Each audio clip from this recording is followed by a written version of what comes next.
J'avais compris là, que nous, on aimerait vraiment maintenir 2 soirées. On aimerait avoir 2 soirées pour tous les employés de reconnaissance. On aimerait vraiment qu'il y en ait 2 pour la mi-année ou 6 mois à peu près.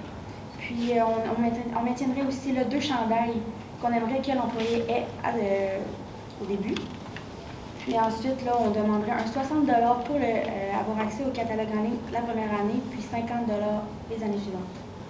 Donc, pour clarifier, on instaurerait une espèce de programme, là, dans le fond, qui inciterait aussi à la fidélité là, des employés, là, à ce qu'ils reviennent à tous les ans. Donc, la première année, un chandail, c'est peut-être pas assez, par exemple. Là, si on donnerait 2 chandails, puis après ça, ils vont pouvoir s'acheter leur kit un peu de base. Puis par la suite, là, avec les années qui s'en viennent, là, on baisserait le budget que vous donnez aux employés, vu qu'ils peuvent réutiliser le matériel qu'ils ont acheté l'année passée. Puis pour la soirée de reconnaissance, c'est ça, on coupe la part en 2. Vous offrez 1, on offre 3, on se dit, je pourrais peut-être s'entendre pour 2 par année. Et sinon, pour le premier point qu'on avait abordé tantôt, là, on pourrait régler ça tout de suite là, pour la journée de formation. On semblait avoir un terrain d'entente. Oui, exactement. Parfait. Fait qu'on a rédigé la clause, on s'est inspiré de celle que vous nous aviez donnée dans votre première offre. Je vais venir vous la montrer. Ben, je peux vous la lire. Puis, oui, parfait. Donc, l'employeur paye la journée de formation obligatoire complète de. Ben là, faudrait peut-être modifier de 6 heures là, à l'ensemble des employés travaillant occasionnellement.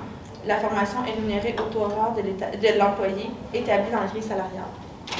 On a juste rajouté que c'était pour l'ensemble des employés là, occasionnels.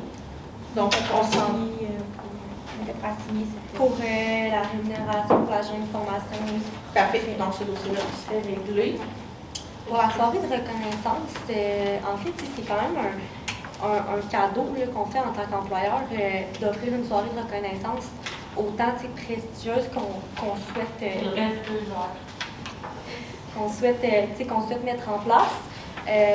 Pour nous, en fait, les soirées pendant l'année, ce serait vraiment les employés qui auraient un comité social pour faire ça. De notre côté, on va faire une belle soirée prestigieuse avec des entreprises locales, mais par contre, on n'est vraiment pas ouvert à ce qu'il y ait d'autres. On est ouvert que les employés aient un comité social, là, peuvent faire autant de soirées qu'ils veulent, autant de soupers, etc. De votre côté, je veux dire, c'est vraiment de votre côté pour la synergie d'équipe d'avoir un comité social. Là. De notre côté, par contre, une soirée de reconnaissance, on est quand même la ville de Gatineau, puis on souhaite vraiment en avoir une qui représente bien notre organisation. Puis dans le fond, je me demandais, au niveau des... Parler des comités sociaux, qu'on peut organiser des soirées, ça, il y a un budget alloué à ça, j'imagine? En fait, non, c'est vraiment un comité social des employés, c'est des employés occasionnels. Je vais répéter encore, 11,8 heures par 2 semaines. C'est un chiffre qui parle quand même beaucoup. Là. C'est un chiffre qui n'est pas nécessairement élevé. Là. C'est une moyenne, c'est sûr, de l'année. C'est pour ça que notre soirée de reconnaissance, on l'a fait à la fin de l'été parce qu'on est conscient qu'il y a un bon pourcentage des employés qui travaillent seulement l'été. Mais c'est pour ça. Si on peut garder en tête aussi, nous, on a un aspect de budget important, on veut en donner le plus possible à nos employés, à 100 %. Qu'est-ce qu'on a négocié? Avant la convention, on a 80 % de notre budget de prix. Donc, avec le 20 %, nous, on se dit stratégiquement où qu'on peut mettre nos sous pour justement améliorer notre rétention, améliorer là, justement le bien-être de nos employés au travail. Mais il faut quand même garder cet aspect-là qui est important. On se dit, OK, bien, la soirée de reconnaissance, c'est sûr que dans l'optique, on pourra en faire plusieurs, mais avec le budget qu'on a, une, c'est vraiment le maximum qu'on peut aller si on veut se permettre, par exemple, là, d'aller, on met en place un catalogue, on va offrir un certain montant pour des vêtements. Donc, c'est plus dans cette optique-là qu'on veut vraiment faire une. On met le paquet pour une. Mais selon notre budget, c'est le maximum qu'on peut aller, là, qu'on est vraiment transparent avec vous. Puis au niveau des vêtements, est-ce que vous seriez prêt à offrir 2 chandails, 60 $ la première année et 50 $ les subséquentes? En fait, sachant que le catalogue d'articles en ligne, c'est quand même un cadeau qu'on fait à nos employés, c'est sûr qu'on aimerait vraiment garder le 40 $, certainement, vu qu'ils ont un 40 $ à chaque année.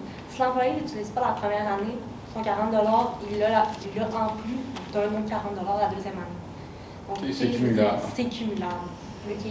Puis, tu sais, le catalogue d'articles, là, c'est vraiment vous qui l'avez amené. Nous, on est super ouverts parce qu'on trouve que c'est une bonne idée de visibilité.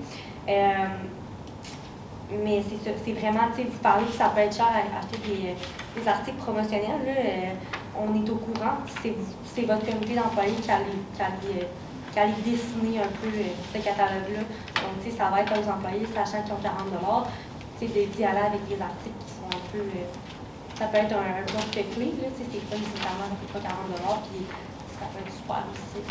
Et si je peux réitérer aussi, on adore votre idée, sincèrement, là, pour notre marque employeur aussi, c'est super. Donc, dans la même optique, qu'est-ce que ma collègue Caroline disait, on va en donner le plus possible avec le budget qu'on a.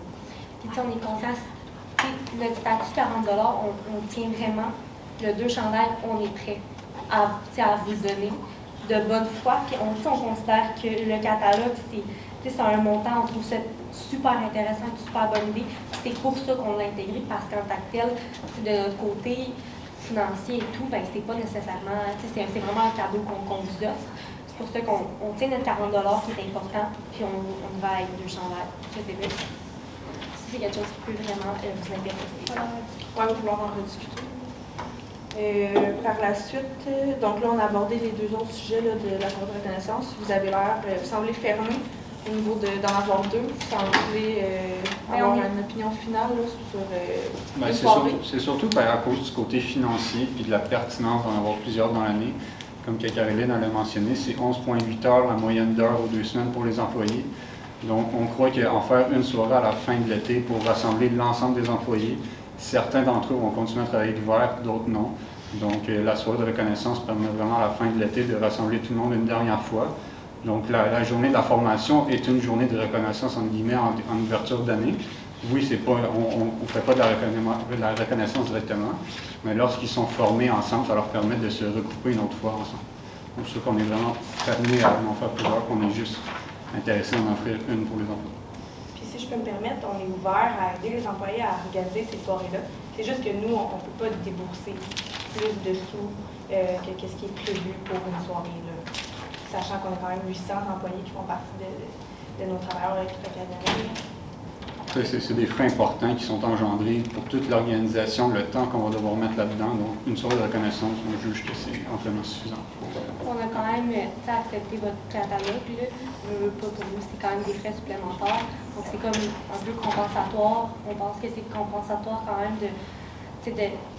d'avoir le catalogue puis une journée une soirée de reconnaissance. Parfait. Juste revenir sur le fait, là, vous dites là, que oui, je comprends, c'est des frais importants là, sur votre reconnaissance. Vous l'avez dit vous-même, c'est un investissement dans vos employés. Ça va améliorer leur rendement, leur motivation. Ça va aussi apporter de nouveaux employés. La rétention des employés, en ce moment, c'est plus difficile, le recrutement. C'est tous des points qui sont bénéfiques pour vous aussi au moment de recruter. Dans une offre d'emploi, c'est le fun quand tu vois qu'il y a un montant alloué aux vêtements, qu'il y a un montant alloué aux soirées de reconnaissance. Oui, c'est des frais, mais à la fin, vous êtes gagnant quand même.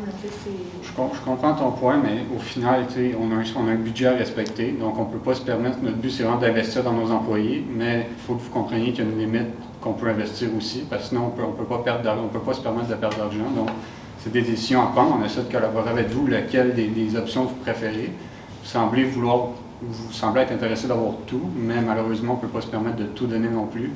J'espère que vous comprenez ce point-là. Donc, c'est plus libre à vous de voir ce que vous préférez entre avoir peut-être plus qu'une soirée de reconnaissance, mais moins d'argent pour les vêtements, ou avoir un plus grand montant pour les catalogues, mais conserver une soirée de reconnaissance. Puis, si je peux me permettre, en fait, si on compare avec le marché, là, une soirée de reconnaissance, c'est quand même ce qu'il y a sur le marché pour les employés qui sont occasionnels.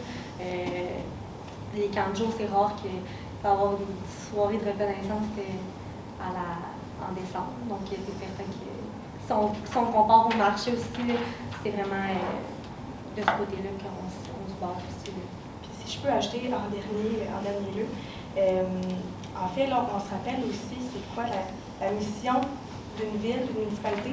On a un budget à respecter, on a un conseil qui regarde aussi qu'est-ce qu'on fait, puis on a un budget qu'on ne peut pas dépasser. Donc, nous, conjointement avec vous, on veut trouver une manière, comme mes collègues ont dit, de répartir ce budget-là de façon stratégique. On n'a pas de l'argent à plus finir, mais c'est comment qu'on peut placer notre jeu pour que d'essayer de toucher justement là, tous les employés puis rendre nos employés là, mieux. J'aimerais peut-être ajouter un petit point là. Vous avez dit que vous ne pouvez pas tout offrir. Vous avez un budget à respecter.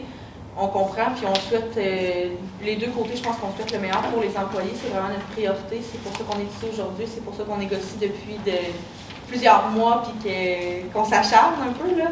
Mais si je comprends bien, là, oui, vous avez un budget. Si on est un petit peu plus lousse, si je peux dire, là, j'imagine que vous allez être ouvert peut-être à payer des congés fériés.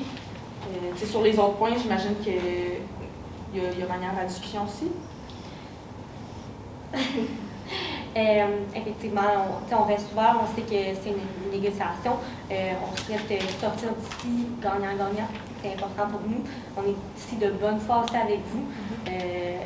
On peut, si vous désirez qu'on négocie les congés fériés avant d'officialiser les vêtements de la soirée de reconnaissance, c'est quelque chose qu'on peut faire. Puis après ça, on va conclure les 3 points. Puis par souci de transparence, nous, à la base, notre offre, c'était un chandail. Dans le budget qu'on s'est fait, c'était un chandail. Là, on parle d'un catalogue, on parle de 40 $ qu'on donne à nos employés.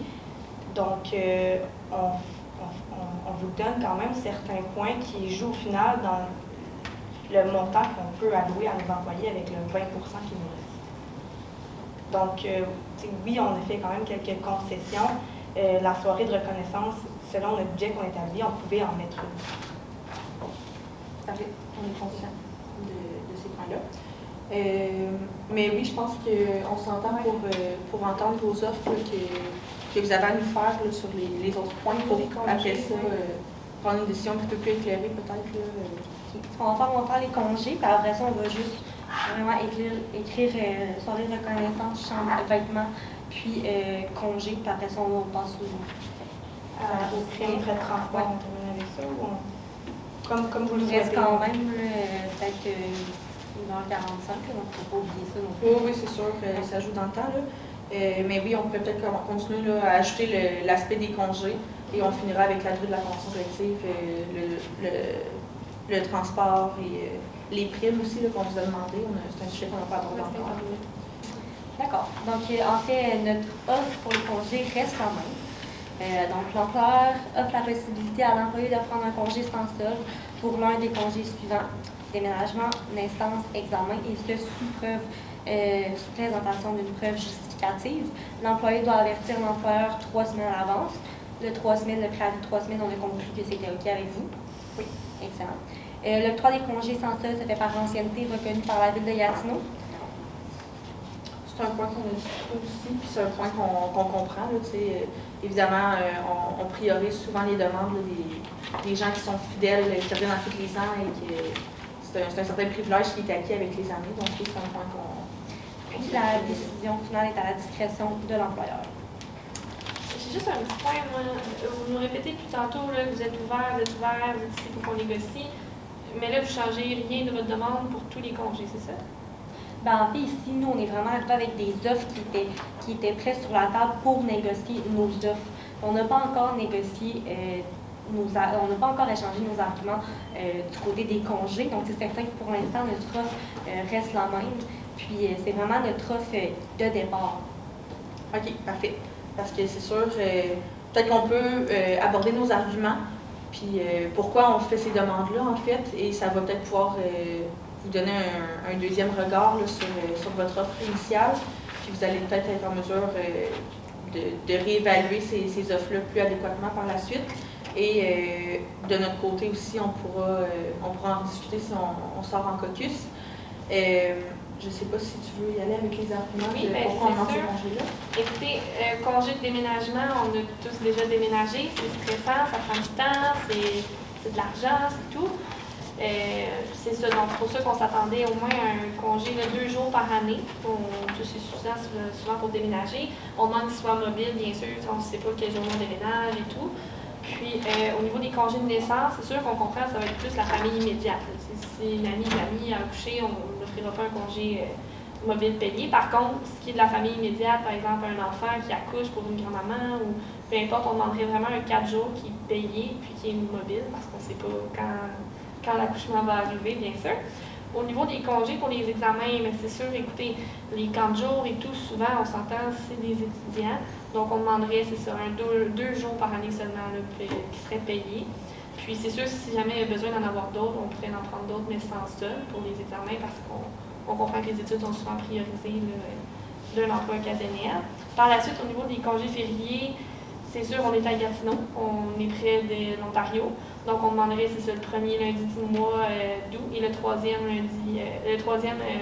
du mois de février serait payé là, comme un férié régulier au Québec. Pour ce qui est, c'est pas mal ça pour nos demandes de congés. Puis, ce serait un petit peu notre argumentaire à ce niveau.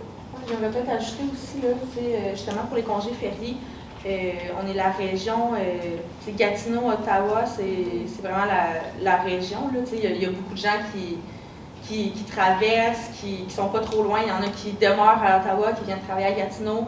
Même chose, vice-versa.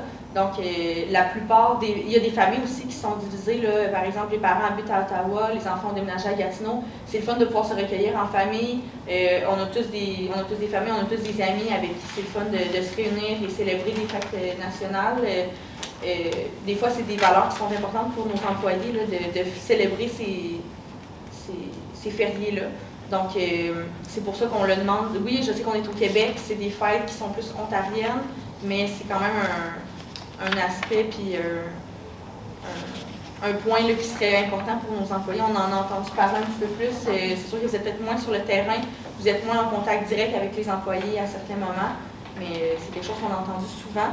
Et sinon, pour mettons, le congé de déménagement, de naissance et d'examen, souvent, les gens qui travaillent, les travailleurs occasionnels, c'est qu'ils ont d'autres occupations. Ils ne peuvent pas travailler à temps plein parce que soit sont aux études, ils ont d'autres occupations, ils ont un autre emploi. Donc, oui, ils pourraient faire le déménagement quand ils ne sont pas cédulés, dans le fond, au travail, mais des fois, c'est qu'ils ont d'autres obligations en même temps qui sont à prioriser, là, par exemple l'école ou ces autres aspects-là. C'est pour ça qu'on demande, en fait, des journées vraiment réservées à ces différents types de congés-là. Donc, c'est ça ce qui pousse, dans le fond, nos demandes. OK. Je commencerai, on irait à un congé à la fois. Oui. Ça vous va? Je commencerai avec le congé du lundi, le troisième lundi de février. Lundi de février. Pour nous, ça, c'est vraiment un congé qu'on n'est pas prêt à octroyer.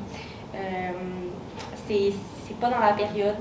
Puis, encore une fois, la moyenne, 11,8 heures de travail à chaque 2 semaines par employé. C'est le moyenne qui est quand même assez bon. Nos employés, est-ce qu'ils travaillent vraiment? On a calculé en fait des employés, il y a 27 employés qui travaillent plus de 30 heures semaine. 27 employés, pour nous, c'est pas pour nous, excusez-moi. En fait, c'est certain que c'est 27 employés puis qu'on les considère à 100%. En fait, ça va un peu dans la même optique que le premier lundi du mois d'août. En fait, c'est une fête ontarienne. On est au Québec. On est conscient qu'on est super proche de l'Ontario. Par contre, pour nous, c'est vraiment... Mais si je peux me permettre de rajouter, c'est ton argumentaire de des gens habitent peut-être à Ottawa, viennent travailler à Gatineau, mais certaines personnes, malgré que les deux régions soient l'une à côté de l'autre, ça se peut qu'il y a des personnes qui n'aient jamais habité, qui n'aient jamais visité Ottawa toute leur vie, malgré que les deux villes soient à côté. Donc, on ne peut pas juger comme argument de dire que les deux régions, les deux villes sont l'une à côté de l'autre pour demander un congé qui ne fait même pas partie de notre législation, comme les normes qu'ils disent. Donc, on ne voit pas l'intérêt d'offrir un congé payé à des gens qui, sur le prétexte de dire qu'ils vont peut-être aller visiter des amis en Ontario. On ne juge pas ça comme un argument valide pour offrir un congé qui est payé. Si je peux ajouter tout de suite pour les congés d'examen. Tu parlais que les gens, c'est souvent des gens camp de jour, mais on s'entend que l'été, les éducateurs de camp de jour n'ont pas d'école. Donc, le début du camp de jour, c'est souvent vers la mi-juin, fin juin. Donc, puis ça finit après ça au mois d'août. Durant cette période-là, à part la fin juin, encore là, une fois, les camps de jour, je crois plus, c'est début juillet, c'est vraiment plus ça la moyenne que fin juin. Donc, ils n'ont pas de période d'examen dans ce temps-là. Donc, d'offrir des congés payés pour une période d'examen quand la grande majorité des éducateurs n'auront pas, on ne voit pas la pertinence d'offrir ces congés-là. Mais je me demandais justement si vous pensez qu'il n'y en aura pas beaucoup qui vont être octroyés, en quoi ça serait un problème de l'octroyer si jamais ça arrive pour certains qui auraient durant l'hiver ou quoi que ce soit. Si vous pensez qu'il n'y en a pas beaucoup, ça changerait quoi qu'il y ait 3 employés qui prennent des congés pour examen? Tu sais à quel point ça influencerait en fait votre budget. Tu sais, justement, si vous dites que le nombre d'employés là, qui travaillent plus que 30 heures, c'est seulement 27, la plupart travaillent, vous l'avez dit vous-même, 11,8 je crois, heures par semaine. Par 2 semaines. Donc, si on fait une moyenne des heures, ça ne représente pas un gros pourcentage de masse salariale. Là, ça, c'est de l'argent, c'est un petit montant facile à donner, mais qui peut être un gros argument de recrutement. Tu sais, en ce moment, le marché est tellement concurrentiel. On vous donne aussi des pistes de solutions. Là. On le sait que c'est pas facile. Nos employés aussi, il y a un certain épuisement parce qu'ils n'ont pas autant de relève. Tu sais, ça se sent beaucoup dans leur rendement. Fait que c'est toutes des choses qui sont positives pour vous, qui ne représentent pas un gros coût, mais qui peuvent être un gros argument là, pour attirer de la nouvelle main-d'œuvre puis pour aussi les garder. Là. Puis ça encouragerait aussi un étudiant à rester aux études. Il n'y a pas besoin de manquer de travail si jamais il y a un examen dans la session d'hiver pour les quelques employés qui restent, là, comme vous avez mentionné. Puis moi, si je peux rajouter, je fais juste un parallèle avec les congés fériés qu'on a parlé tantôt. Oui, c'est des congés ontariens, mais selon la législation québécoise, on a quand même des congés qu'en Ontario, ils n'ont pas. Par exemple, à Saint-Jean-Baptiste. Donc, c'est sûr que d'un côté, ils n'ont pas accès à ces congés fériés-là, mais ils ont accès à d'autres congés fériés que, par exemple, à Ottawa, ils n'ont pas. Donc, c'était aussi sur quoi qu'on avait basé notre argumentaire.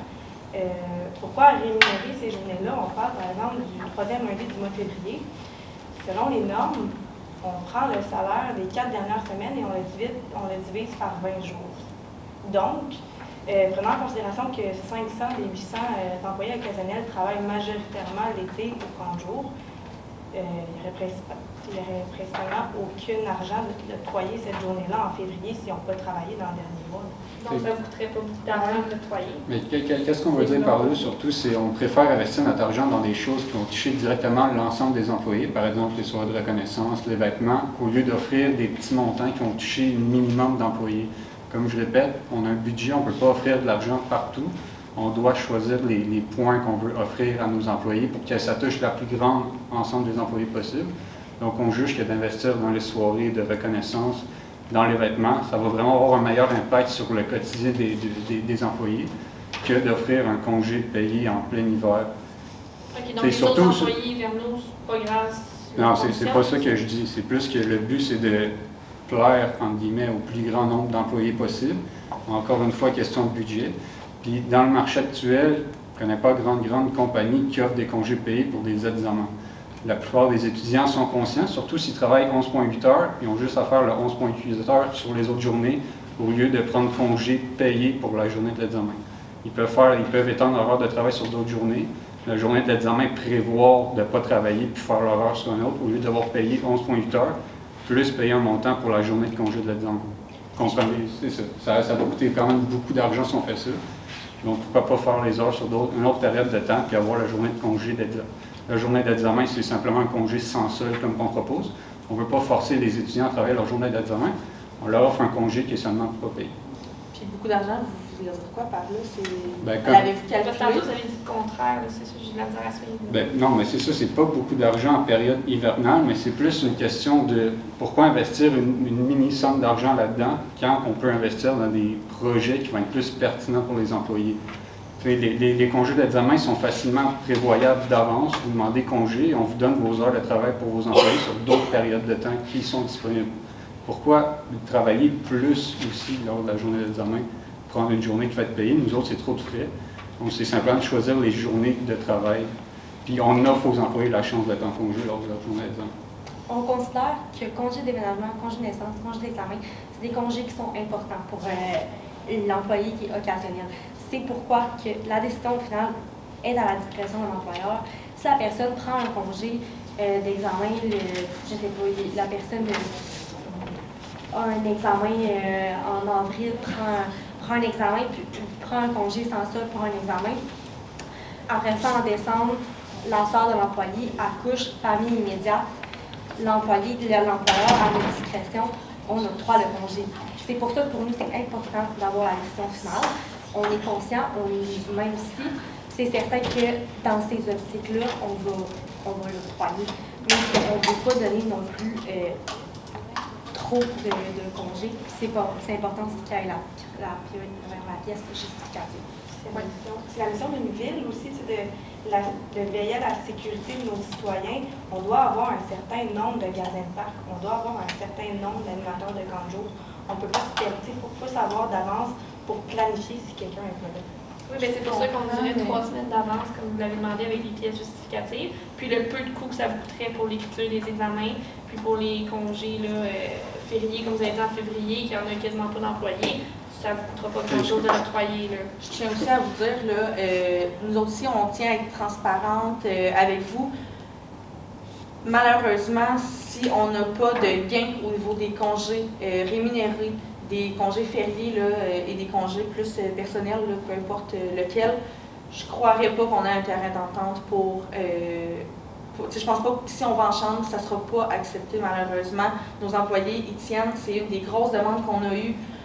On est prêt peut-être à diminuer nos demandes dans d'autres sphères, mais ça, c'est quelque chose auquel on tient beaucoup. Ça ne représente pas un montant énorme de votre budget.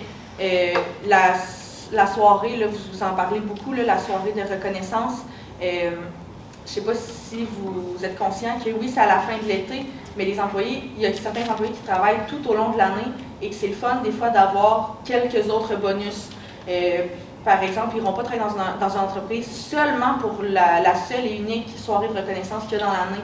Ce n'est pas un argument qui est assez... Oui, je comprends que ça représente beaucoup de coûts pour vous, puis que vous avez un budget à respecter, mais ce n'est pas un argument assez solide pour garder vos employés. Donc, il va falloir faire un bout de chemin là, pour les congés. Si de ce que je comprends, vous n'avez pas vraiment d'ouverture. On peut vous laisser peut-être en rediscuter, mais pour l'instant, on comprend le délai de 3 semaines. Aussi, là, la discrétion, la décision finale est à la discrétion de l'employeur. Ça aussi, on comprend. Vous voulez une pièce justificative. C'est toutes des choses qui font que c'est du gros bon sens, puis on s'entend là-dessus. Mais il va falloir qu'on ait certains gains aussi pour les congés, étant donné que c'est une demande principale là, de... Si je peux me permettre, avant d'aller en caucus peut-être, je pourrais vous présenter, vous parler des coûts, ça semble minime, mais juste vous rappeler, dans le fond, c'est déjà entendu sur des augmentations et tout, ça représente 80% de notre cadre financier. Je peux vous sortir les chiffres rapidement de qu'est-ce que vos différentes demandes représentent dans le cadre financier. Vous allez comprendre notre situation actuelle, puis après ça, vous allez pouvoir vous rendre compte des coûts réels. Donc, par exemple, la rémunération de la nouvelle journée de formation offerte par la Ville, ça représente 10% de notre cadre financier. Donc, déjà, là, en partant, on est prêt, on s'est entendu. C'est 10% du budget qui est alloué associé, il reste déjà 10% disponible. J'ai juste une question par rapport à ça. La formation, c'est pas tous les employés qui le font? Non, mais c'est ça, exactement. La formation des employés occasionnels, je crois qu'on s'est entendu, il faudrait relever la clause, mais je pense que c'est ça. Je veux juste revenir sur le fait aussi du 10%. Vous n'aviez pas parlé d'un 5% au début de la rencontre? Le 5%, c'est les chandails. OK. Puis le 10%, vous l'avez dit vous-même, c'est au point de vue légal que les formations sont rémunérées. Donc, j'imagine que c'est déjà inclus un peu à quelque part dans votre budget. Non, malheureusement, ça ne fait pas partie du cadre. Donc, je peux continuer les autres, après ça, on partira en caucus, parfait. Donc, vente de vêtements de travail, tout ce qui est chandail, c'est 5%. On additionne la journée de formation offerte, ça 10%, on est déjà à 15%, on s'est entendu sur 80%, il nous reste 5%. La soirée de reconnaissance, ça représente une soirée de reconnaissance, ça représente 5% de notre cadre financier. Donc, déjà là, après ça, on atteindrait notre 100%. Après ça, un ajout de congés sociaux, ça peut varier entre 1 à 15% du budget. L'ajout d'un congé férié, ça représente 15% du cadre financier parce qu'un congé férié, c'est l'ensemble des employés qui ont droit. Ça ne peut pas être discriminatoire envers différents employés, on est obligé de l'accorder dans l'ensemble, donc ça représente 15%. Mais juste une petite question, vous avez parlé tantôt des 20 derniers jours d'avant, donc la majorité de vos travailleurs sont l'été, puis les congés qu'on vous demande, il y en a un en hiver, donc lui, il ne représenterait pas un gros coût, c'est ça? Non, c'est certain, mais on a des employés aussi qui sont permanents. Pour être juste, si on a droit à cette convention-ci, ceci à nos employés qui sont occasionnels, on va devoir faire de même aussi avec nos employés qui sont permanents. Oui, mais c'est pas le même, mais nous, on parle des employés occasionnels. Mais par souci, c'est sûr que ça nous engendre des coûts quand même importants. Je comprends, mais c'est les coûts de vos employés permanents n'entre pas dans le budget, Non, vous savez, pour 100%. les employés occasionnels, je comprends, mais ça, c'est un autre budget, c'est un autre dossier, c'est pas de ça qu'on parle aujourd'hui. là. Non, c'est certain, c'est certain. Bon, ben, certain, je mais vois ça reste- moyennement la pertinence de cette... Ben, en fait,